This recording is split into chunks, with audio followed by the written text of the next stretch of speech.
This is Soumya E, Assistant Professor of Commerce, Sri Kalavara Varadaraj M. Shetty, Government First Aid College, Koteshwar, Kundapur. Dear students, hire purchase ಸಿಸ್ಟಮ್ದು ನಾನು ನಿಮಗೆ ನೋಟ್ಸನ್ನು ಅಂದರೆ PDF ಮಾಡಿ ನಿಮಗೆ ಕಳಿಸಿದ್ದೇನೆ. ಇದುವರೆಗೂ ನಿಮಗೆ 6 ಮಾರ್ಕ್ಸ್ ಪ್ರಾಬ್ಲಮ್ 12 ಮಾರ್ಕ್ ಪ್ರಾಬ್ಲಮ್ಸ್ ಎಲ್ಲ complete ಆಗಿದೆ. ಸೊ ಇಲ್ಲಿಂದ ನಿಮಗೆ 24 ಮಾರ್ಕ್ಸಿಗೆ ಕೇಳುವಂಥ ಪ್ರಾಬ್ಲಮ್. ಸೊ ಐರ್ ಪರ್ಚೇಸ್ ಸಿಸ್ಟಮಲ್ಲಿ 24 ಮಾರ್ಕ್ಸಿಗೆ ಯಾವ ಒಂದು ಪ್ರಾಬ್ಲಮನ್ನು ಕೇಳ್ತಾರೆ ಅಂದರೆ default in payment and repossession. Under that they will ask for 24 marks. ಏನು ಡಿಫಾಲ್ಟ್ ಇನ್ ಪೇಮೆಂಟ್ ಅಂದರೆ ಏನು? So first of all hire purchase system ಅಥವಾ ಐರ್ ಪರ್ಚೇಸ್ ಅಗ್ರಿಮೆಂಟ್ ಅಂದರೆ ಏನು? It is an agreement between buyer and seller. So buyer ಮತ್ತು seller ನಡುವೆ ನಡೆಯುವಂಥ ಒಂದು ಅಗ್ರಿಮೆಂಟ್, ಒಂದು ಗೂಡ್ಸನ್ನು ಅಥವಾ ಒಂದು ಮಷಿನರಿನ ಪರ್ಚೇಸ್ ಮಾಡ್ಕೊಂಡಿರ್ತಾರೆ ಇನ್ಸ್ಟಾಲ್ಮೆಂಟ್ ಬೇಸಿಸಲ್ಲಿ. ಸೊ ಅದು ಒಂದು ಅಗ್ರಿಮೆಂಟ್ ಇರುತ್ತೆ. ಅಗ್ರಿಮೆಂಟ್ ಪ್ರಕಾರ ಅವರ ಒಂದು ಏನು ಒಂದು ಅಕೌಂಟ್ಸನ್ನು ಮೇಂಟೈನ್ ಮಾಡ್ತಾ ಹೋಗ್ತಾ ಇರ್ತಾರೆ. ಸೊ ಡಿಫಾಲ್ಟ್ ಇನ್ ಪೇಮೆಂಟ್ ಅಂದರೆ ಈಗ 10 ಇನ್ಸ್ಟಾಲ್ಮೆಂಟ್ ಕಟ್ಟಲಿಕ್ಕೆ ಅವ್ರದ್ದು ಅಗ್ರಿಮೆಂಟ್ ಆಗಿರುತ್ತೆ. ಬಟ್ ಪರ್ಚೇಸರ್ ಒಂದು 7 ಇನ್ಸ್ಟಾಲ್ಮೆಂಟ್ನ ಪೇ ಮಾಡ್ತಾನೆ ಅಂದ್ಕೊಳ್ಳಿ. ಸೊ 8ನೇ ಇನ್ಸ್ಟಾಲ್ಮೆಂಟ್ಗೆ ಪೇ ಮಾಡಲಿಕ್ಕೆ ಅವನ ಕೈಲಿ ಸಾಧ್ಯವಾಗೋದಿಲ್ಲ. ಅನ್ ದಟ್ ಟೈಮ್ ಅದನ್ನು ನಾವೇನಂತ ಕನ್ಸಿಡರ್ ಮಾಡ್ತೀವಿ? Default in payment. ಅಂದರೆ ಅವನ ಪೂರ್ತಿ ಇನ್ಸ್ಟಾಲ್ಮೆಂಟನ್ನು ಪೇ ಮಾಡೋದಕ್ಕೆ ಸಾಧ್ಯವಾಗೋದಿಲ್ಲ. ಸೊ ಅಂಥ ಸಿಚುಯೇಷನಲ್ಲಿ ಸೆಲ್ಲರ್ ಏನು ಮಾಡಬಹುದು? ಆ ಒಂದು ಗೂಡ್ಸ್ ಅಥವಾ ಮಷಿನರಿಯನ್ನು ಟೇಕ್ ಬ್ಯಾಕ್ ಮಾಡ್ಕೊಬೋದು. ಅಂದರೆ default in payment means when the hire purchaser makes default in the payment of any installment, the air seller has a right to take back the goods from the purchaser.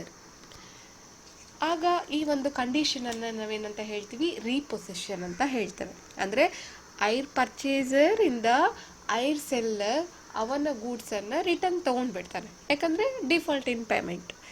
Return ತಗೊಳ್ಳುವಂಥ ಪ್ರೋಸೆಸ್ಸನ್ನು ನಾವು ರೀಪೊಸೆಷನ್ ಅಂತ ಹೇಳ್ತೇವೆ. ರಿಪೊಸೆಷನಲ್ಲಿ 2 types ಇದೆ. ಒಂದು complete ರಿಪೊಸಿಷನ್, ಇನ್ನೊಂದು partial ರಿಪೊಸಿಷನ್. Complete repossession ಅಂದರೆ when the hire seller take backs the entire asset from the hire purchaser. ಅಂದರೆ ಏನು sale ಮಾಡಿರ್ತಾರೆ ಆ ಎಂಟೈರ್ ಅಸೆಟ್ಟನ್ನು ಅವರು ರಿಟರ್ನ್ ಪಡ್ಕೊಂಡ್ರೆ, ಅವರು ಅಂದರೆ ಯಾರು? ಐರ್ ಸೆಲ್ಲರ್ ರಿಟರ್ನ್ ಪಡ್ಕೊಂಡ್ರೆ ಅದನ್ನು ಕಂಪ್ಲೀಟ್ ರಿಪೊಸಿಷನ್ ಅಂತ ಹೇಳ್ತೀವಿ. ಪಾರ್ಷಿಯಲ್ ರಿಪೊಸಿಷನ್ ಅಂದರೆ when the hire seller takes back only some part of the asset and leaves the remaining with hire purchaser. ಆ ಒಂದು ಕಂಡೀಷನನ್ನು ನಾವು ಪಾರ್ಷಿಯಲ್ ರಿಪೊಸಿಷನ್ ಅಂತ ಹೇಳ್ತೀವಿ. ಅಂದರೆ ಐರ್ ಸೆಲ್ಲರ್ ಕೆಲವೊಂದು ಪಾರ್ಟ್ ಮಾತ್ರ ತಗೊಳ್ತಾನೆ, ಆ ಒಂದು ಅಸೆಟ್ಟಿನ ಕೆಲವು ಪಾರ್ಟನ್ನು ಮಾತ್ರ ಅವನ ವಶಕ್ಕೆ ತಗೊಳ್ತಾನೆ. ಇನ್ನು ರಿಮೈನಿಂಗನ್ನು ಐರ್ ಪರ್ಚೇಸರಲ್ಲೇ ಬಿಡ್ತಾನೆ. ಅದನ್ನು ಪಾರ್ಷಿಯಲ್ ರಿಪೊಸಿಷನ್ ಅಂತ ಹೇಳ್ತೀವಿ. ಅಂದರೆ ಕಂಪ್ಲೀಟ್ ರಿಪೊಸಿಷನ್ ಅಂದರೆ ಓಲ್ ಅಸೆಟನ್ನು ಐರ್ ಸೆಲ್ಲರ್ ತೊಗೊಂಡ್ಬಿಡೋದು because of default in payment. Partial repossession ಅಂದರೆ ಸಮ್ ಪಾರ್ಟ್ ಆಫ್ ದಿ ಅಸೆಟನ್ನು ಐರ್ ಸೆಲ್ಲರ್ ತಗೊಳ್ಳೋದು because of default in payment.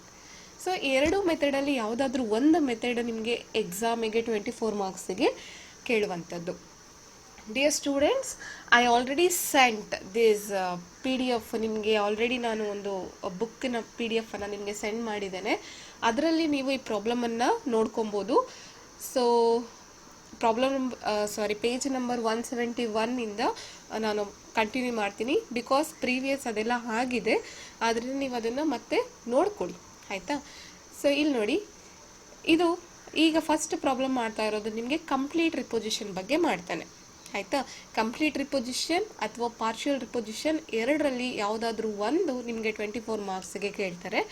So ನಾನು ನಿಮಗೆ ತುಂಬ ಫೋಕಸ್ ಮಾಡಿ ನೀವು ಕಲ್ತ್ಕೊಬೇಕಾಗಿರೋದು ಪಾರ್ಷಿಯಲ್ ರಿಪೊಸಿಷನ್. ಯಾಕಂದರೆ ಪ್ರೀವಿಯಸ್ ಇಯರನ್ನು ನೋಡಿದಾಗ ತುಂಬ ಸಲ ನಿಮಗೆ ಪಾರ್ಷಿಯಲ್ ರಿಪೊಸಿಷನನ್ನೇ ಕೇಳಿದ್ದಾರೆ. ಹಾಗಂತ ಕಂಪ್ಲೀಟನ್ನು ನೆಗ್ಲೆಕ್ಟ್ ಮಾಡಬೇಡಿ. ಎರಡೂ ಕೂಡ ಸಿಮಿಲರೇ ಇರುತ್ತೆ, ಸ್ವಲ್ಪ ಚೇಂಜಸ್ ಇರುತ್ತೆ ಅಷ್ಟೇ. ಓಕೆ, ಸೊ ಇದು ಪ್ರಾಬ್ಲಮ್ ನೋಡಿ, ನಿಮಗೆ ಇದರಲ್ಲಿ ಕ್ಲಿಯರ್ ಆಗಿ ಕಾಣಿಸ್ತಾ ಇಲ್ಲ, ಹಾಗೆ ಬರ್ಕೊಳ್ಳಿಕ್ಕೆ ತೊಂದರೆ ಆಗುತ್ತೆ ಅಂದರೆ ನಿಮ್ಗೆ ಆಲ್ರೆಡಿ PDF ಕೊಟ್ಟಿದ್ದೇನೆ. ನೀವು ನೋಟ್ಸಲ್ಲಿ ಫಸ್ಟ್ ಒಂದು ಪ್ರಾಬ್ಲಮನ್ನು ಬರ್ಕೊಂಡ್ಬಿಡಿ, ಒಂದೆರಡು ಪ್ರಾಬ್ಲಮ್ ಬರೆದು ಅದನ್ನು ನೀಟಾಗಿ ನೋಡಿಕೊಂಡು ದೆನ್ ಈ ವಿಡಿಯೋನ ನೋಡಿ, ನಿಮಗೆ ಅರ್ಥ ಆಗುತ್ತೆ. Okay. Rama purchased a machine on 1/4/2015 on hire purchase system from Somu. ಅಂದರೆ ರಾಮು ಬಂದು hire purchaser, Somu hire seller. The cash price of the machinery was 21,200. ಈ ಪ್ರಾಬ್ಲಮ್ನಲ್ಲಿ ನಿಮಗೆ ಕ್ಯಾಶ್ ಪ್ರೈಸ್ ಕೊಟ್ಟಿದ್ದಾರೆ. And the payment was to be made as follows. Payment to be made in 4 instalment of ₹6,000. ಅಂದರೆ ಪೇಮೆಂಟನ್ನು ನಾನು 4 ಇನ್ಸ್ಟಾಲ್ಮೆಂಟಲ್ಲಿ ಪೇ ಮಾಡ್ತೇನೆ ಅಂತ ರಾಮು ಒಪ್ಕೊಂಡಿದ್ದಾನೆ. ಈಚ್ ಇನ್ಸ್ಟಾಲ್ಮೆಂಟು ₹6,000 ಪೇ ಮಾಡಲಿಕ್ಕೆ ಅವನು ಒಪ್ಕೊಂಡಿದ್ದಾನೆ. Of each year with 5% interest per annum. Ramu has decided to return off 10% depreciation annually. On the remaining balance, depreciation annually on the diminishing balance method, the hire purchaser could not pay the installment. The hire purchaser could not pay the installment due on 31st March 2017. ನೋಡಿ, ಇದು ಒಂದು line ಏನು ಕೊಟ್ಟಿದ್ದಾರೆ, the hire purchaser could not pay the installment due on 31st March 2017. ಆ ಒಂದು ಡೇಟಲ್ಲಿ ಅವನು ಇನ್ಸ್ಟಾಲ್ಮೆಂಟನ್ನು ಕಟ್ಟೋದಕ್ಕೆ ಸಾಧ್ಯವಾಗೋದಿಲ್ಲ, ಅಂದರೆ ಇದು ಡಿಫಾಲ್ಟ್ ಇನ್ ಪೇಮೆಂಟ್ಗೆ ಬರುತ್ತೆ. ಆಗ ಏನು ಮಾಡ್ತಾನೆ, the seller took possession of the machinery. ಅಂದರೆ ಸೋಮು ಆ ಒಂದು ಮೆಷಿನರಿಯನ್ನು ಅವನ ವಶಕ್ಕೆ ತೊಗೊಂಡ್ಬಿಟ್ಟಿದ್ದಾನೆ. And spent ₹2,000 in overhauling and sold it for ₹19,160. ಅಂದರೆ ಇಲ್ಲಿ ಐರ್ ಸೆಲ್ಲರ್ ರಿಟರ್ನ್ ತೊಗೊಂಡು ಅದನ್ನು ಸಮ್ ಮಾಡಿಫಿಕೇಷನ್ ಮಾಡಿ ಅದನ್ನು ಮತ್ತೆ ಸೇಲ್ ಮಾಡಾಕಿದ್ದಾನೆ. ಇದು ನಿಮ್ಗೆ ಕ್ಲಿಯರಾಗಿ ಗೊತ್ತಾಗುತ್ತೆ, ಇದು ಕಂಪ್ಲೀಟ್ ರಿಪೊಸಿಷನ್ಗೆ ಬರುತ್ತೆ. Okay. So prepare machinery account, Somu's account, interest account and depreciation account in the Ramu's account. So each account ವರೆಗೂ ನಾವು ಪ್ರೀವಿಯಸ್ಲಿ ಮಾಡ್ತಾ ಇದ್ವಿ. Machinery, Somu, interest account and depreciation account in the books of Ramu ಮಾಡ್ತಾ ಇದ್ವಿ. Prepare Ramu's account and repossessed account. So ಇದು ನಿಮಗೆ extra ಬರುವಂಥದ್ದು, ಆಯಿತಾ. ಇಲ್ಲಿ ರಾಮುಸ್ ಅಕೌಂಟ್ ಮತ್ತು repossessed machinery account in the books of Somu ಅಕೌಂಟನ್ನು ನಾವು ಮಾಡಬೇಕಾಗಿ ಬರುತ್ತೆ. ಪ್ರಾಬ್ಲಮನ್ನು ಒಂದು 2-3 ಸಲ ನೀಟಾಗಿ ಓದ್ಕೊಳ್ಳಿ. ಸೊ ಆ್ಯಸ್ ಯೂಶುವಲ್ ನಿಮಗೆ ಗೊತ್ತಿರೋ ಹಾಗೆ ಹೈರ್ ಪರ್ಚೇಸ್ ಸಿಸ್ಟಮಲ್ಲಿ ಫಸ್ಟ್ ನಾವು ಏನನ್ನು ಕ್ಯಾಲ್ಕುಲೇಟ್ ಮಾಡಬೇಕು, ಇಂಟ್ರೆಸ್ಟನ್ನು ಕ್ಯಾಲ್ಕುಲೇಟ್ ಮಾಡಬೇಕು. ಓಕೆ. ಇಂಟ್ರೆಸ್ಟ್ ಕ್ಯಾಲ್ಕುಲೇಟ್ ಮಾಡಬೇಕಾದ್ರೆ ಫಸ್ಟು ಅದು ಇನ್ಕ್ಲೂಡಿಂಗ್ ಇಂಟ್ರೆಸ್ಟಾ, ಎಕ್ಸ್ಕ್ಲೂಡಿಂಗ್ ಇಂಟ್ರೆಸ್ಟಾ, ಕ್ಯಾಶ್ ಪ್ರೈಸ್ ಕೊಟ್ಟಿದ್ದಾರಾ, ರೇಟ್ ಆಫ್ ಇಂಟ್ರೆಸ್ಟ್ ಕೊಟ್ಟಿದ್ದಾರಾ, ಅಥವಾ ಯಾವ ಮೆಥಡ್ಗೆ ಇದು ಬರುತ್ತೆ ಅಂತ ತಿಳ್ಕೊಳ್ಳಿ. ಸೊ ಇಲ್ಲಿ ನೋಡಿ, ಕ್ಯಾಶ್ ಪ್ರೈಸ್ ಕೊಟ್ಟಿದ್ದಾರೆ, ರೇಟ್ ಆಫ್ ಇಂಟ್ರೆಸ್ಟು ಕೊಟ್ಟಿದ್ದಾರೆ. ಹಾಗಾದರೆ ಇಲ್ಲಿ ಇನ್ಕ್ಲೂಡ್ ಇಂಟ್ರೆಸ್ಟ್ ಆಗಿದೆಯಾ ಅಥವಾ ಎಕ್ಸ್ಕ್ಲೂಡ್ ಇಂಟ್ರೆಸ್ಟ್ ಆಗಿದೆಯಾ ಅಂತ ಹೇಗೆ ಕಂಡುಹಿಡಿಯೋದು? ಲಿಸನ್, ₹6,000 ಏನು ಅವರು ಪರ್ ಮಂತ್ ಪೇ ಮಾಡ್ತಾ ಇದ್ದಾರೆ. 6 × 4 ಹೌ ಮಚ್? 24,000. ಅಂದರೆ ಅವರ ಮೆಷಿನರಿ ಕಾಸ್ಟ್ 21,200, ಬಟ್ ಇವರು ಇಲ್ಲಿ ಪೇ ಮಾಡ್ತಾ ಇರೋದು 24,000. ಅಂದರೆ ಕ್ಯಾಶ್ ಪ್ರೈಸ್ಗಿಂತ ಹೆಚ್ಚು ಅಮೌಂಟ್ ಇನ್ಸ್ಟಾಲ್ಮೆಂಟಲ್ಲಿ ಪೇ ಮಾಡ್ತಾ ಇದ್ದಾರೆ, ಅಂದರೆ including interest. Okay. So problem solve ಮಾಡ್ತಾ ಹೋಗೋಣ. First table showing calculation of interest. So ನೀವು ಐಡೆಂಟಿಫೈ ಮಾಡಿದ್ವಿ, ಇದು ಇನ್ಕ್ಲೂಡಿಂಗ್ ಇಂಟ್ರೆಸ್ಟ್ಗೆ ಬರುತ್ತೆ, ಆಯಿತಾ. ಸೊ ಫಸ್ಟ್ ನೋಡಿ, date of payment, total cash price, instalment, interest and cash price. So 1/4/2015ಗೆ ಅವರು ಅಗ್ರಿಮೆಂಟನ್ನು ಮಾಡ್ಕೊಂಡಿದ್ದಾರೆ. ಟೋಟಲ್ ಕ್ಯಾಶ್ ಪ್ರೈಸ್ ಬಂದು 21,200. ಯಾವುದೇ ರೀತಿಯಲ್ಲಿ ಡೌನ್ ಪೇಮೆಂಟನ್ನು ಮಾಡಿಲ್ಲ.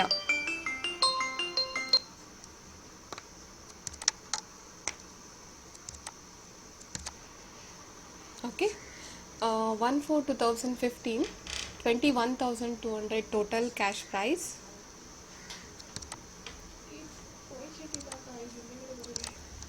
ಸಾರಿ for the disturb. Okay. 1/4/2015 21,200 total cash price, ಮತ್ತು ಯಾವುದೇ ರೀತಿ ಡೌನ್ ಪೇಮೆಂಟ್ ಇಲ್ಲ. ಸೊ ಅದರಿಂದ ಅದು ಹಾಗೆ ನಿಲ್ಲಿದೆ. ನೆಕ್ಸ್ಟು 31/3/2016 ಅವರು ಫಸ್ಟ್ ಇನ್ಸ್ಟಾಲ್ಮೆಂಟನ್ನು ಪೇ ಮಾಡ್ತಾರೆ. ಎಷ್ಟು ಅಮೌಂಟ್ ಅಂದರೆ ₹6,000 ಪೇ ಮಾಡ್ತಾರೆ, ಆಯಿತಾ. ಫಸ್ಟ್ ಇನ್ಸ್ಟಾಲ್ಮೆಂಟ್ ಅವರು 21,200ಗೆ 5% ಇಂಟ್ರೆಸ್ಟನ್ನು ಕೊಡಿ, ₹1,060 ಇಂಟ್ರೆಸ್ಟ್ ಆಗುತ್ತೆ. ಹಾಗಾದರೆ 6,000ದಲ್ಲಿ ₹1,060 ಇಂಟ್ರೆಸ್ಟ್ ಹೋದರೆ ಅವರು ಎಷ್ಟು ಅಸಲು ಕಟ್ಟಿದಾಗ ಆಗುತ್ತೆ 4940 ರುಪೀಸ್ ಅಸಲಾಗುತ್ತೆ. ಆಯಿತಾ? ಸೊ ಅದೇ ರೀತಿ ಆ 4940 ಲೆಸ್ ಮಾಡಿಕೊಂಡ್ರೆ ನೆಕ್ಸ್ಟ್ ಇಯರಿಗೆ ಅಂದರೆ 31/3/2017ಗೆ 16,260 ಬ್ಯಾಲೆನ್ಸ್ ಇರುತ್ತೆ. ಅಗೇನ್ ಸೆಕೆಂಡ್ ಇನ್ಸ್ಟಾಲ್ಮೆಂಟ್ ಅವರು 6,000 ಪೇ ಮಾಡ್ತಾ ಇದ್ದಾರೆ. ಈ 16,260ಗೆ 5% 813 ರುಪೀಸ್ ಇಂಟ್ರೆಸ್ಟ್ ಆಗುತ್ತೆ. ಅಂದರೆ 6,000 ಇನ್ಸ್ಟಾಲ್ಮೆಂಟಲ್ಲಿ 813 ರುಪೀಸ್ ಇಂಟ್ರೆಸ್ಟ್ ಅಂದರೆ 5,180 ಟೋಟಲ್ ಅಸಲು ಹೋಗುತ್ತೆ. ಸೊ ಆ 5,180ಯನ್ನು ಲೆಸ್ ಮಾಡ್ಕೊಳ್ಳಿ. ಹಾಗೆ 31/3/2018ಗೆ 11,073 ರುಪೀಸ್ ಉಳಿಯುತ್ತೆ. ಥರ್ಡ್ ಇನ್ಸ್ಟಾಲ್ಮೆಂಟನ್ನು ಪೇ ಮಾಡ್ತಾ ಇದ್ದ ಅಂದರೆ ಥರ್ಡ್ ಇನ್ಸ್ಟಾಲ್ಮೆಂಟ್ 6,000 ಆಗುತ್ತೆ. So 544 third year interest amount. ಹಾಗೆ ಫೋರ್ತ್ ಇಯರ್ಗೆ ಬನ್ನಿ. ಸೊ ಇಲ್ಲೂ ಕೂಡ 5,627 ಉಳಿಯುತ್ತೆ. 6,000 ಇನ್ಸ್ಟಾಲ್ಮೆಂಟ್ ಅಂದರೆ 373 ರುಪೀಸ್. ಸೊ ಇದು ನಿಮಗೆ ಗೊತ್ತಿರ್ಬೋದು, ಅಡ್ಜಸ್ಟ್ಮೆಂಟ್ ಮಾಡ್ಕೊಳ್ಳಿ. ಇಲ್ಲಿ ಯಾಕೆ 5% ಅಂತ ಕೊಟ್ಟಿಲ್ಲ ಅಂದರೆ ಇಲ್ಲಿ 6,270ಗೆ 6,000ನ ಲೆಸ್ ಮಾಡಿಕೊಂಡ್ರೆ ಉಳಿಯುವಂಥ ಏನು ಅಮೌಂಟ್ ಬರುತ್ತೆ ಅದನ್ನು ಇಂಟ್ರೆಸ್ಟ್ ಅಂತ ನಾವು ಕ್ಯಾಲ್ಕುಲೇಟ್ ಮಾಡ್ಬೋದು. ಯಾಕಂದರೆ ನಿಮಗೆ ಇಂಟ್ರೆಸ್ಟ್ ಕ್ಯಾಲ್ಕುಲೇಷನ್ ನಿಮ್ಗೆ ಈಸಿಯಾಗಿ ಗೊತ್ತಿದೆ ಅಂತ ಅಂದ್ಕೊಂಡಿದ್ದೀನಿ. ಯಾಕಂದರೆ ಲಾಸ್ಟ್ ಎಲ್ಲ ಪ್ರಾಬ್ಲಮಲ್ಲಿ ಮಾಡ್ತಿದ್ವಿ ಅಲ್ಲ.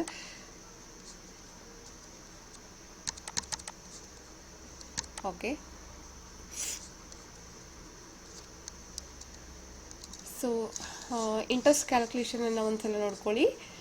ಇನ್ಕ್ಲೂಡಿಂಗ್ ಇಂಟ್ರೆಸ್ಟ್ ಇದೆ.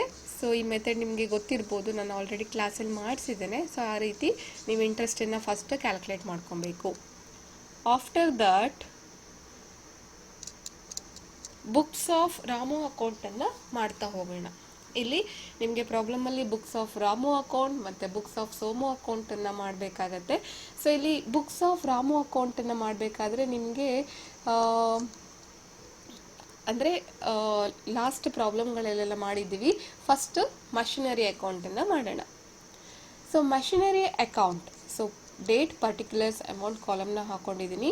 ಮಷಿನರಿ ಅಕೌಂಟ್ ಅಂದ ತಕ್ಷಣ ನಮ್ಮ ಮೈಂಡಿಗೆ ಏನು ಬರಬೇಕು, ಆ ಮಷಿನರಿ ಯಾರಿಂದ ಪರ್ಚೇಸ್ ಮಾಡಿದ್ದೀವಿ, ಸೋಮಸ್ ಅಕೌಂಟಿಂದ ಪರ್ಚೇಸ್ ಮಾಡ್ಕೊಂಡಿದ್ದೀವಿ ಆ್ಯಂಡ್ ಅದಕ್ಕೆ ಡಿಪ್ರಿಸಿಯೇಷನನ್ನು ಎವ್ರಿ ಇಯರ್ ಪೇ ಮಾಡ್ತೇವೆ. Okay, so 1/4/2015 to Somu's account 21,200ಗೆ ಪರ್ಚೇಸ್ ಮಾಡ್ಕೊಂಡಿದ್ದೀವಿ. ಹಾಗೆ 31/3/2016 ಬೈ ಡಿಪ್ರಿಸಿಯೇಷನ್ ಅಕೌಂಟ್. ಸೊ ಎಷ್ಟು ಪರ್ಸೆಂಟ್ ಹೇಳಿದಾರಪ್ಪ ಡಿಪ್ರಿಸಿಯೇಷನ್ ಪ್ರಾಬ್ಲಮಲ್ಲಿ? 5% ಹೇಳಿದ್ದಾರೆ. ಸಾರಿ, ನಾಟ್ 5%, 10% ಡಿಪ್ರಿಸಿಯೇಷನ್ ಹೇಳಿದ್ದಾರೆ. 21,200 ಇಂಟು 10% 2,120 ಡಿಪ್ರಿಸಿಯೇಷನ್ ಲೆಸ್ ಮಾಡಿಕೊಂಡ್ರೆ ಉಳಿಯುವಂಥ ಬ್ಯಾಲೆನ್ಸ್ 19,080. ಸೊ ಇದು ನೆಕ್ಸ್ಟ್ ಇಯರಿಗೆ ಕ್ಯಾರಿ ಫಾರ್ವರ್ಡ್ ಆಗುತ್ತೆ.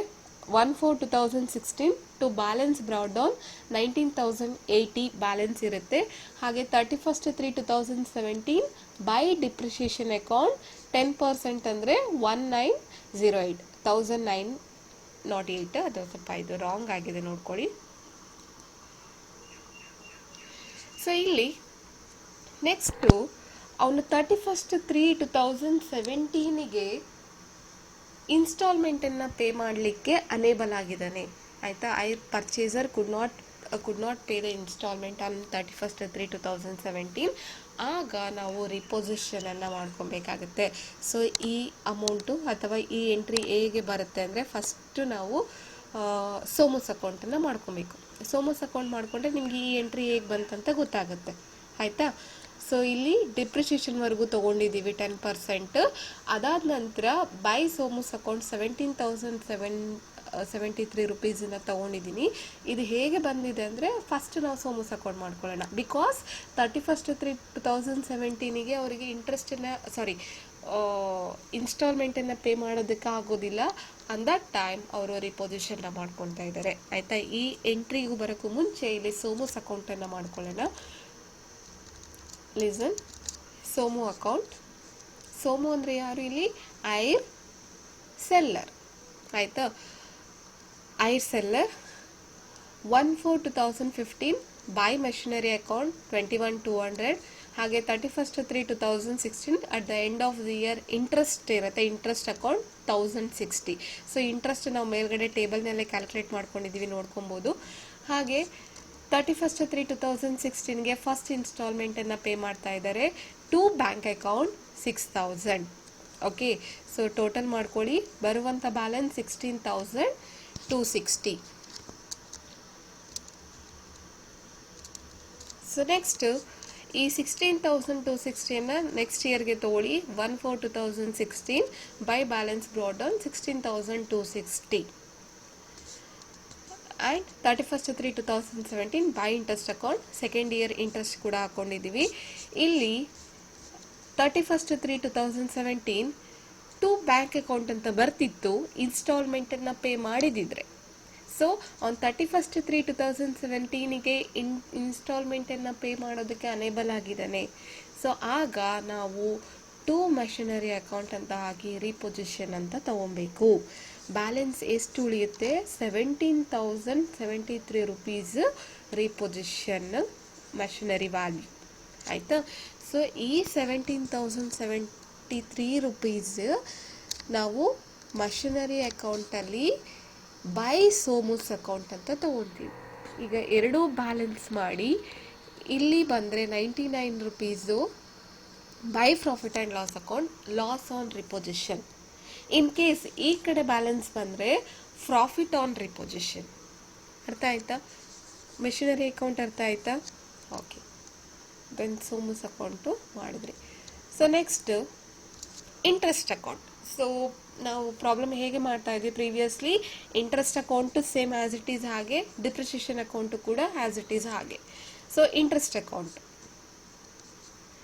31/3/2016 at the end of the year to Somu's account. Interest first year interest ಎಷ್ಟು? 1,060 ರುಪೀಸ್. ಅದು ಎಲ್ಲಿಗೆ ಟ್ರಾನ್ಸ್ಫರ್ ಆಗುತ್ತೆ? By profit and loss account 1,060. ಮತ್ತು 31/3/2017 ಟು ಸೋಮೂಸ್ ಅಕೌಂಟ್ 813, ಅದು by profit and loss account 813 ಹೋಗುತ್ತೆ. ಇದರ ನಂತರ ಇಂಟ್ರೆಸ್ಟ್ ಅಕೌಂಟ್ ಕ್ಯಾಲ್ಕುಲೇಷನ್ ಮಾಡಿಲ್ಲ, ಬಿಕಾಸ್ 31/3/2017ಗೆ ಅವನು ಇನ್ಸ್ಟಾಲ್ಮೆಂಟನ್ನು ಪೇ ಮಾಡಲಿಕ್ಕೆ ಸಾಧ್ಯ ಆಗಿಲ್ಲ. ಆ ಡೇಟಲ್ಲಿ ಐಸೆಲ್ ಆ ಗೂಡ್ಸನ್ನು ರಿಪೊಸಿಷನ್ ಮಾಡ್ಕೊಂಡಿದ್ದಾನೆ. ದಟ್ ಮೀನ್ಸ್ ಆ ಡೇಟಿಗೆ ನಾವು ಅಕೌಂಟ್ಸನ್ನ ಕ್ಲೋಸ್ ಮಾಡಬೇಕು, because it comes under complete repossession. ಆಯ್ನಾ? So next depreciation account. So depreciation account ಕೂಡ ಹಾಗೆ 2 ವರ್ಷಕ್ಕೆ ಮಾಡಬೇಕು. 31/3/2016 to machinery account 10% depreciation on diminishing value 2,120 rupees. 10% ಅಂದರೆ by profit and loss account. ಹಾಗೆ 31/3/2017 to machinery account remaining balance ಏನು ಉಳಿದಿದೆ ಅದರ ಮೇಲೆ 10% 1,908 ರುಪೀಸ್. ಸೊ ಇಲ್ಲೂ ಕೂಡ ಮೆಷಿನರಿ ಅಕೌಂಟನ್ನು ಕ್ಲೋಸ್ ಮಾಡಿ. ಸೊ ಇದಾದಮೇಲೆ ಪ್ರಾಬ್ಲಮಲ್ಲಿ ನಿಮಗೆ ಏನು ಕೇಳಿದ್ದಾರೆ? And also prepare necessary books of accounts in the name of ಅಥವಾ in the books of Somu. ಆಯಿತಾ? ಸೋಮು ಬುಕ್ಸ್ ಆಫ್ ಅಕೌಂಟ್ಸಲ್ಲೂ ಕೂಡ ಅಕೌಂಟ್ಸನ್ನು ಮಾಡಿ. ಯಾವ್ಯಾವ ಅಕೌಂಟ್ಸ್ ಅಂತ ಅಂದರೆ Ramu's account, ರಿಪೊಸಿಷನ್ machinery account and 2 ಅಕೌಂಟನ್ನು ಮಾಡಿ ಅಂತ ಹೇಳಿದ್ದಾರೆ. Okay, so books of Somu ಅದರಲ್ಲಿ ರಾಮೂಸ್ ಅಕೌಂಟ್ ಮಾಡೋಣ.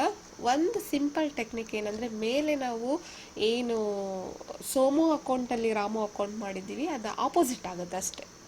ಆಯಿತಾ? Listen.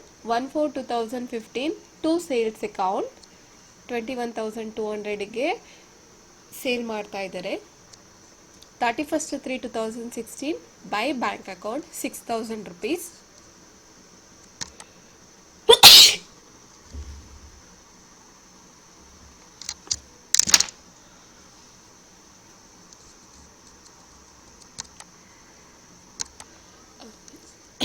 Sorry. Okay, Ramu's account 1/4/2015 to sales account 21,200ಗೆ ಸೇಲ್ ಮಾಡ್ತಾ ಇದ್ದಾರೆ. ಮತ್ತು 31/3/2016 at the end of the year ಇಂಟ್ರೆಸ್ಟನ್ನು ಕೂಡ ತೊಗೊಳ್ತಾರೆ 1,060. 31/3/2016 by bank account first installment 6,000 rupees. ಇನ್ನು ರಿಮೈನಿಂಗ್ ಬ್ಯಾಲೆನ್ಸನ್ನು ನಾವು ನೆಕ್ಸ್ಟ್ ಇಯರಿಗೆ ತೊಗೊಳ್ಳೋಣ. 1/4/2016 to balance brought on 16,260. Interest second year interest 813 rupees. And 31/3/2017 ಈ ಡೇಟಿಗೆ ಅಲ್ಲಿ ರಿಪೊಸಿಷನ್ ಆಗಿದೆ, means by repossessed machinery account. ಎಷ್ಟಿಗೆ ತೊಗೊಂಡಿದ್ದಾರೆ? 17,073 rupees. ಸೊ ಇಲ್ಲಿಗೆ ರಾಮೋಸ್ ಅಕೌಂಟ್ ಕ್ಲೋಸ್ ಆಗುತ್ತೆ. Next last account repossessed machinery account. So ಇಲ್ಲಿ ರಿಪೋಸಿಷನ್ ಮಾಡಿಕೊಂಡು ಅದನ್ನು ಮತ್ತೆ ಅವ್ರು ಏನು ಮಾಡಿದ್ದಾರೆ, ಸೇಲ್ ಮಾಡ್ತಾ ಇದ್ದಾರೆ ಅಲ್ಲ. ರಿಪೋಸಿಟ್ ಮೆಷಿನರಿ ಅಕೌಂಟನ್ನು ಮಾಡೋಣ. 31/3/2017 ಟು ರಾಮೋಸ್ ಅಕೌಂಟ್ 17,073 ರುಪೀಸ್ಗೆ ಅದು ರಿಪೋಸಿಟ್ ಮಾಡ್ಕೊಂಡಿದ್ದಾರೆ. ಆ್ಯಂಡ್ ಅದೇ ಡೇಟಲ್ಲಿ ಅವರು 2,000 ರುಪೀಸ್ ಖರ್ಚನ್ನು ಮಾಡಿ ಆ ಒಂದು ಮಷಿನರಿಯನ್ನು ರಿಪೇರ್ಸ್ ಮಾಡಿದ್ದಾರೆ. ಟು ಬ್ಯಾಂಕ್ ಅಕೌಂಟ್ 2,000 ರುಪೀಸ್ನ ಖರ್ಚು ಮಾಡಿದ್ದಾರೆ, ಆಯಿತಾ. ಮತ್ತು ಅದನ್ನು ಸೇಲ್ ಮಾಡಿರುವಂಥದ್ದು 31/3/2017 ಬೈ ಬ್ಯಾಂಕ್ ಅಕೌಂಟ್, ಅಂದರೆ ರೀಸೇಲ್ ಮಾಡ್ತಾ ಇದ್ದಾರೆ 19,160ಗೆ. ಬ್ಯಾಲೆನ್ಸ್ ಮಾಡ್ಕೊಳ್ಳಿ. ಸೊ ನಮಗೆ ಈ ಕಡೆ ಬ್ಯಾಲೆನ್ಸ್ ಬಂದರೆ ಅದು ಪ್ರಾಫಿಟ್, ಅಂದರೆ 87 ರುಪೀಸ್ ಪ್ರಾಫಿಟ್ ಆಗ್ತಿದೆ to profit and loss account, profit on repossession. In case ಈ ಕಡೆಗೆ ಬ್ಯಾಲೆನ್ಸ್ ಉಳ್ಕೊಂಡಿದ್ದಿದ್ರೆ ಆಗ by profit and loss account but loss on repossession ಆಯ್ತಿತ್ತು. ಅಂದರೆ ಅವನಿಗೆ 87 ರುಪೀಸ್ ಏನಾಗಿದೆ, ಪ್ರಾಫಿಟ್ ಆಗಿದೆ. ಓಕೆ, ಇದು ನಿಮಗೆ ಪ್ರಾಬ್ಲಮ್ ಇದೆ, ನೀವು ನೋಡ್ಕೊಳ್ಳಿ. ಹಾಗೆ ಇದನ್ನು ನೋಟ್ಸಲ್ಲಿ ಬರ್ಕೊಳ್ತಾ ಹೋಗಿ, ಆಯಿತಾ. ಓಕೆ, ನೆಕ್ಸ್ಟ್ ಪ್ರಾಬ್ಲಮ್ ನೋಡೋಣ. ಇದು ಕೂಡ ಸಿಮಿಲರ್, ಈಗ ಹೀಗೆ ಮಾಡಿದ್ವಿ ಅದೇ ರೀತಿ ಸಿಮಿಲರ್ ಆಗಿದೆ. Arun purchased a machine on hire purchase system from B Limited for rupees 56,000. Payment to be made rupees 15,000 down payment and 3 installment. ಅಂದರೆ 56,000ಗೆ ಒಂದು ಗೂಡ್ಸನ್ನು ಪರ್ಚೇಸ್ ಮಾಡ್ತಾ ಇದ್ದಾರೆ. ಡೌನ್ ಪೇಮೆಂಟ್ 15,000 ರುಪೀಸ್ ಮತ್ತು 3 ಇನ್ಸ್ಟಾಲ್ಮೆಂಟ್ 15,000 ಪೇ ಮಾಡ್ತಾ ಇದ್ದಾರೆ. At the end of each year, rate of interest is charged at 5%. Buyer depreciating the asset at 10% per annum and return on value method. Because of financial difficulties, Arun, after having paid down payment, the first installment at the end of first year, could not pay second installment, and seller took possession of the machine. Seller, after spending 357 on repairs of the asset, sold it away for rupees 30,110. ಇದು same as usual ಮೇಲೆ ಹೇಗೆ problem ಮಾಡಿದ್ವಿ ಅದೇ ರೀತಿ ditto problem ಕೇಳಿದ್ದಾರೆ. Okay, prepare machinery account B limited account in the books of Arun and Arun's account repossession account in the books of B account. Okay, first ಇಂಟ್ರೆಸ್ಟನ್ನ calculate ಮಾಡೋಣ. ಇಂಟ್ರೆಸ್ಟನ್ನ ಕ್ಯಾಲ್ಕುಲೇಟ್ ಮಾಡಬೇಕಾದ್ರೆ ಅದು ಯಾವ ಇಂಟ್ರೆಸ್ಟ್ ಇದಕ್ಕೆ ಬರುತ್ತೆ ಅಂತ ನೋಡೋಣ, ಇನ್ಕ್ಲೂಡಿಂಗ್ ಎಕ್ಸ್ಕ್ಲೂಡಿಂಗ ನೋಡೋಣ. ಸೊ 3 ಇನ್ಸ್ಟಾಲ್ಮೆಂಟನ್ನು ಪೇ ಮಾಡ್ತಾ ಇದ್ದಾನೆ. 15,000 ಅಂದರೆ 45,000 ಆಗುತ್ತೆ. ಮತ್ತು ಡೌನ್ ಪೇಮೆಂಟ್ 15,000 ಪೇ ಮಾಡ್ತಾ ಇದ್ದಾರೆ, ಅಂದರೆ ಟೋಟಲ್ 60,000 ರುಪೀಸನ್ನು ಅವರು ಪೇ ಮಾಡ್ತೇನೆ ಅಂತ ಅಗ್ರಿಮೆಂಟ್ ಮಾಡ್ಕೊಂಡಿದ್ದಾರೆ. ಅದರ ಕ್ಯಾಶ್ ಪ್ರೈಸ್ ಬಂದು 56,000, ಅಂದರೆ ಇಲ್ಲಿ 4,000 ಅವ್ರು ಪೇ ಮಾಡ್ತಾ ಇದ್ದಾರೆ. ಅಂದರೆ ಇಲ್ಲಿ 4,000 ಇನ್ಸ್ಟಾಲ್ಮೆಂಟಲ್ಲಿ ಏನಾಗಿದೆ, ಇನ್ಕ್ಲೂಡ್ ಆಗಿದೆ. ಹಾಗಾದರೆ ಇದು ಇನ್ಕ್ಲೂಡಿಂಗ್ ಇಂಟ್ರೆಸ್ಟ್. ಓಕೆ, ಸೊ ಮೇಲೆ ಹೇಗೆ ಪ್ರಾಬ್ಲಮ್ ಮಾಡಿದ್ವಿ ಅದೇ ರೀತಿ ಇದು ಕೂಡ. For first year beginning 56,000 total cash price, 15,000 ಪೇಮೆಂಟನ್ನು ಮಾಡ್ತಾರೆ. ಡೌನ್ ಪೇಮೆಂಟ್ಗೆ ಯಾವುದೇ ರೀತಿ ಇಂಟ್ರೆಸ್ಟ್ ಇರೋದಿಲ್ಲ. ಸೊ 15,000 ಕ್ಯಾಶ್ ಪ್ರೈಸ್ ಕಟ್ಟಿದಾಗ ಆಗುತ್ತೆ. 56,000ದಲ್ಲಿ 15,000 ಲೆಸ್ ಮಾಡಿಕೊಂಡ್ರೆ ಸೆಕೆಂಡ್ ಇಯರ್ಗೆ 41,000 ಉಳ್ಕೊಳ್ಳುತ್ತೆ. ಆಗ ಫಸ್ಟ್ ಇನ್ಸ್ಟಾಲ್ಮೆಂಟ್ 15,000 ಪೇ ಮಾಡ್ತಾರೆ. 41,000 ಇಂಟು 5% ಇಂಟ್ರೆಸ್ಟ್ 2,050.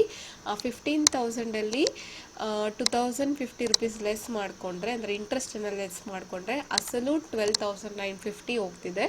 41,000ಲ್ಲಿ 12,950 ಅಸಲು ಹೋದರೆ ಇನ್ನು 28,050 ರುಪೀಸ್ ಉಳ್ಕೊಳ್ಳುತ್ತೆ. ಇಲ್ಲೂ ಕೂಡ 15,000 ಇನ್ಸ್ಟಾಲ್ಮೆಂಟನ್ನು ಪೇ ಮಾಡ್ತಾ ಇದ್ದಾರೆ. 28,50,000 ಇಂಟು 5% 1,403 ಇಂಟ್ರೆಸ್ಟ್ ಹೋಗ್ತಿದೆ. ಸೊ ಈ 15,000ಲ್ಲಿ 1,403 ಇಂಟ್ರೆಸ್ಟನ್ನು ಲೆಸ್ ಮಾಡಿದ್ರೆ 13,597 ರುಪೀಸ್ ಅಸಲು ಹೋಗುತ್ತೆ. ಅದನ್ನು ಲೆಸ್ ಮಾಡಿಕೊಂಡ್ರೆ 14,453 ರುಪೀಸ್ ಉಳಿಯುತ್ತೆ. ಇದು ಲಾಸ್ಟ್ ಇನ್ಸ್ಟಾಲ್ಮೆಂಟ್ 15,000 ಪೇ ಮಾಡ್ತಾ ಇದ್ದಾರೆ.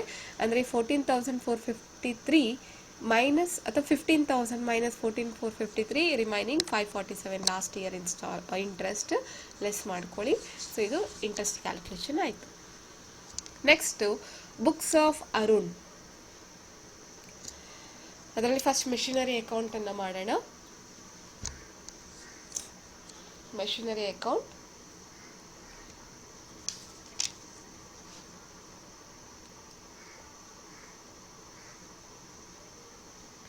ಇಲ್ಲಿ ಡೇಟ್ ಕೊಟ್ಟಿರೋದ್ರಿಂದ ಫಸ್ಟ್ ಇಯರ್ ಸೆಕೆಂಡ್ ಇಯರ್ ಅಂತ, ಅಥವಾ ನೀವು ಯಾವ್ದಾದ್ರು ಅಸ್ಯೂಮ್ಡ್ ಸಮ್ ಡೇಟ್ ಅಥವಾ ಯಾವುದೋ ಒಂದು 1/4/2015 ಈ ರೀತಿ ಅಥವಾ ಕೊಡ್ತಾ ಹೋಗ್ಬೋದು. Listen, first year to B limited account 56,000. ಮತ್ತು ಫಸ್ಟ್ ಇಯರ್ ಡಿಪ್ರಿಷಿಯೇಷನ್ ನೋಡಿ, ಡಿಪ್ರಿಷಿಯೇಷನ್ 10% ಹೇಳಿದ್ದಾರೆ. ರಿಟರ್ನ್ ಆನ್ ವ್ಯಾಲ್ಯೂ ಮೆಥಡ್ ಅಂದರೆ ಡಿಮಿನಿಷಿಂಗ್ ಬ್ಯಾಲೆನ್ಸಿಂಗ್ ಮೆಥಡ್. ಪ್ರತಿ ವರ್ಷ ಡಿಪ್ರಿಷಿಯೇಷನ್ ಏನಾಗ್ತಾ ಹೋಗ್ತಾ ರಿಡ್ಯೂಸ್ ಆಗ್ತಾ ಹೋಗ್ತಾ ಇರುತ್ತೆ. ಅಂದರೆ 10% ಅಂದರೆ 5,600. ಬ್ಯಾಲೆನ್ಸ್ ಏನು ಬರುತ್ತೆ 50,440. ನೆಕ್ಸ್ಟ್ ಇಯರಿಗೆ ತಗೊಳ್ಳಿ. Second year depreciation 5,040. ಸೊ ಇಲ್ಲಿ ಇದೇನಂದರೆ ರಿಪೋಸಿಷನ್ ಮಾಡ್ತಾ ಇದ್ದಾರೆ. ಅಂದರೆ ಫಸ್ಟ್ ಅವನು ಇಲ್ಲಿ ನೋಡಿ, Arun after having paid down payment and first instalment at the end of the year. Down payment pay ಮಾಡಿದ್ದಾನೆ, ಫಸ್ಟ್ ಇನ್ಸ್ಟಾಲ್ಮೆಂಟನ್ನು ಪೇ ಮಾಡಿದ್ದಾನೆ, ಆಯಿತಾ. And could not pay second instalment. ಎರಡನೇ ಇನ್ಸ್ಟಾಲ್ಮೆಂಟ್ನ ಪೇ ಮಾಡಲಿಕ್ಕೆ ಬಂದಾಗ ಅವನ ಕೈಲಿ ಆಗೋದಿಲ್ಲ. ಆಗ ಬಿ ಲಿಮಿಟೆಡ್ ಏನು ಮಾಡುತ್ತೆ, ಆ ಒಂದು ಗೂಡ್ಸನ್ನು ರಿಪೊಸೆಷನ್ ಮಾಡ್ಕೊಳ್ಳುತ್ತೆ, ಆಯಿತಾ. ಸೇಮ್ ಈ ಎಂಟ್ರಿ ಹೇಗೆ ಬಂತು ಅಂತ ತಿಳ್ಕೊಳ್ಳಿಕ್ಕೆ ನಾವು ಫಸ್ಟ್ ಯಾರ ಅಕೌಂಟನ್ನು ಮಾಡ್ಕೊಬೇಕು, ಬೀಸ್ ಅಕೌಂಟನ್ನು ಮಾಡ್ಕೊಳ್ಳೋಣ. B limited account first year to bank account, ಅಥವಾ ಇಲ್ಲಿ first year by machinery account 56,000 and by interest account 2,050. First year bank account ಇದು ಡೌನ್ ಪೇಮೆಂಟನ್ನು ಪೇ ಮಾಡ್ತಾ ಇದ್ದಾರೆ 15,000. ಹಾಗೆ ಫಸ್ಟ್ ಇಯರ್ ಫಸ್ಟ್ ಇನ್ಸ್ಟಾಲ್ಮೆಂಟನ್ನು ಕೂಡ ಪೇ ಮಾಡ್ತಾನೆ 15,000. ಸೊ ಲೆಸ್ ಮಾಡ್ಕೊಳ್ಳಿ, ಬರುವಂಥ ಬ್ಯಾಲೆನ್ಸ್ 28,050.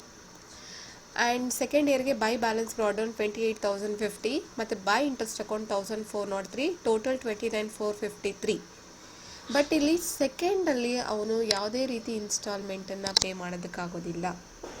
ಇನ್ಸ್ಟಾಲ್ಮೆಂಟನ್ನು ಪೇ ಮಾಡದೇ ಇರೋದ್ರಿಂದ ಇಲ್ಲಿ ಮಷಿನರಿ ಏನಾಗಿದೆ, ರಿಪೊಸಿಷನ್ ಆಗಿದೆ. ಅಂದರೆ ಐರ್ಸೆಲ್ಲ ಆ ಮಷಿನರಿಯನ್ನು ರಿಟರ್ನ್ ತೊಗೊಂಡ್ಬಿಟ್ಟಿದ್ದಾನೆ. ಆಗ ಬ್ಯಾಲೆನ್ಸ್ ಎಷ್ಟಿದೆ, 29,453 ರುಪೀಸ್ ಇದೆ. ಈ 29,453 ರುಪೀಸು ಇಲ್ಲಿ ಬೈ ಬಿ ಲಿಮಿಟೆಡ್ ಅಕೌಂಟ್, ಆಯಿತಾ. ಸೊ ಈಗ ಟೋಟಲ್ ಮಾಡ್ಕೊಳ್ಳಿ. ಲಾಸ್ ಆಫ್ ಪ್ರಾಫಿಟ್ ಇಲ್ಲಿ ಕ್ಲಿಯರಾಗಿ ಗೊತ್ತಾಗುತ್ತೆ. ಈ ಕಡೆಗೆ ಬ್ಯಾಲೆನ್ಸ್ ಬಂದರೆ ಲಾಸ್ ಆನ್ ರಿಪೊಸಿಷನ್. ಓಕೆ, ಮತ್ತು ಇಲ್ಲಿ ಬಿ ಲಿಮಿಟೆಡ್ ಕ್ಲೋಸ್ ಮಾಡ್ಕೊಳ್ಳಿ, ಯಾಕಂದರೆ ಸೆಕೆಂಡ್ ಇಯರ್ ಇನ್ಸ್ಟಾಲ್ಮೆಂಟ್ ಪೇ ಮಾಡಲಿಕ್ಕಾಗಿಲ್ಲ, ಅದರಿಂದ ಇಷ್ಟೇ ಎಂಟ್ರೆಸ್ ಬರುವಂಥದ್ದು.